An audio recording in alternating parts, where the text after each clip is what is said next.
All right, let's go back to Los Angeles for a second because Clippers star Kawhi Leonard, he's turned down his player option of $36 million to become a free agent. He's got a couple of contract options if he stays in LA. Sign a 4-year deal, $176.2 million, or re-sign with the Clippers for just 1 season and then sign a 5-year max deal next year. A lot up in the air, a lot of domino effects from this as we count you down to free agency beginning 6 o'clock Eastern time. That's when teams can begin to negotiate with players. That's why we bring in our front office insider, Bobby Marks, joining us to help figure these things out and what the domino effects could be. Let's start with the 2-time Finals MVP, Kawhi Leonard. How will his decision impact the Clippers organization immediately as far as what they're able to build around him? Well, yeah, as you look at the Clippers' salary cap situation, technically kind of under the cap, but they still have Kawhi's cap hold counting. So when you slide him in there, likely $39 million, a 2-year contract, 1+1 to get him back out in the free agency.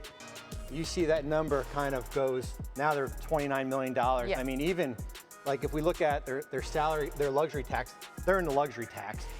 It's limited now. So now you're looking at players like Reggie Jackson, if we can go down here. Reggie's going to cost you a little more than that $4 million. So you put him in there. I mean, it's basically kind of bringing back your own roster. So you're looking at Reggie Jackson, you're looking at players like Nick Batum.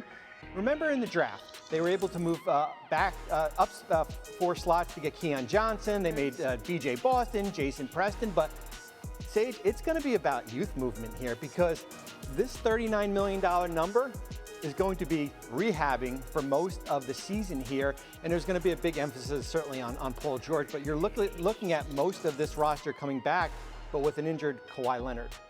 And that's the thing, is to not even fully know where he's going to be health-wise, but it's still Kawhi Leonard. And here's the other thing. With him opting out of his contract, they do not have a disabled player exception. They were able to get a $9.5 million disabled player exception if he opted in. Now that he is technically a free agent, that goes out the window. Wow. So that's a resource that they now lose because he's a free agent. Yeah, obviously with numbers like that, it's going to make things a little bit tighter. And if they want to really compete out there in the Western Conference, they're going to need a healthy Kawhi and then a little bit more. One of his former teammates in Toronto got the ring together is Kyle Lowry, and Woj reporting that Kyle could be headed to Miami in a sign-and-trade agreement with the Raptors. So again, take us through the numbers and how the Heat could make that work. Yeah, when we look at Miami, and we'll pull them up here. So what happened yesterday was they exercised the option of Goran Dragic. Right. There was 2 different ways they could have approached this. They could have gone under the salary cap and tried to sign Kyle Lowry outright. They decided to exercise that option and act as a team over the salary cap. So now we're looking at a trade standpoint. Lowry at roughly $25 million, Dragic at $19 million, and then maybe we throw in a player like Precious Achiuwa. And what happens is that we take both players out and we put Kyle in. You're still a little bit under the salary cap. And what happens, you can have a player like Duncan Robinson that you can bring back here. You have his bird rights, you can exceed the cap, so you're staying over the salary cap. You have your $9.5 million mid-level exception to go out and use in free agency. I don't think it's going to be enough to get a player like DeMar DeRozan. Which they would love to pair them back up together. Yes, in the that would have to be a discount there, but I don't think, we'll keep an eye on it. And you know what? DeMar might do that, right?